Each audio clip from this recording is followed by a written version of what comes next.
Hi friends, நம்ம செய்ய போகிற ரெசிபி நம்ம குழந்தைங்களுக்கு பிடிச்ச மாதிரி இருக்கணும், அதே சமயம் ஹெல்த்தியாகவும் இருக்கணும்ல. அது எப்படி செய்யுதுன்னு பார்க்கலாமா? அதுக்கு ஒரு பாத்திரத்தில் கொஞ்சமாக தண்ணி ஊற்றி சூடானதுக்கப்புறம் எண்ணெய் உப்பு போட்டு நல்லா கொதிக்க வச்சுக்கோங்க. இதெல்லாம் நூடுல்ஸ் ஆட் பண்ணி ஒரு 10 மினிட்ஸ் நல்லா வேக வச்சுக்கோங்க. இந்த அளவுக்கு நல்லா வெந்ததுக்கப்புறம் தண்ணியை வடிச்சிக்கலாம். இப்போ அது தாளிக்கிறதுக்கு ஒரு பேனில் கொஞ்சமாக எண்ணெய், ஒரு பெரிய வெங்காயம், ஒரு பச்சை மிளகா, ஒரு ஸ்பூன் இஞ்சி பூண்டு பேஸ்ட் போட்டு நல்லா வதக்கிக்கோங்க. நம்ம கட் பண்ணி வச்சுருந்த கேரட்டு, முட்டைக்கோஸ், குடமிளகாய் போட்டு நல்லா வதக்கிக்கோங்க. நல்லா கிண்டி விட்டுட்டு இதுக்கு தேவையான உப்பு போட்டு நல்லா வதக்கிக்கோங்க. ரொம்ப வேக வைக்க வேணாம், லைட்டாக வெந்தால் போதும். வெஜிடபிள்ஸ் ஓரளவுக்கு வெந்ததுக்கப்புறம் நடுவில் கொஞ்சமாக கேப் போட்டு 2 முட்டை ஊற்றிக்கோங்க. இந்த முட்டைக்கு தேவையான அளவு கொஞ்சமாக பெப்பர், உப்பு போட்டு நல்லா மிக்ஸ் பண்ணிக்கோங்க.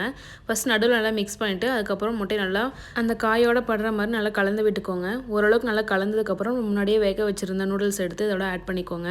ஆட் பண்ணி 2 ஸ்பூன் வச்சு நல்லா மிக்ஸ் பண்ணிக்கோங்க. அப்போ தான் அந்த வெஜிடபிள்ஸோட அந்த நூடுல்ஸ் வந்து நல்லா மிக்ஸ் ஆகி வரும். ஓரளவுக்கு நூடுல்ஸ் நல்லா வெஜிடபிள்ஸோட நல்லா மிக்ஸ் ஆகி வந்ததுக்கப்புறம் கடைசியாக கொஞ்சமாக சோயா சாஸ் ஆட் பண்ணிக்கோங்க. நான் 1 ஸ்பூன் சோயா சாஸ் ஆட் பண்ணியிருக்கேன். ஆட் பண்ணி நல்லா மிக்ஸ் பண்ணிக்கோங்க. நல்லா மிக்ஸ் பண்ணிட்டு கடைசியாக கொஞ்சமாக பெப்பர் தூள் ஆட் பண்ணிக்கோங்க.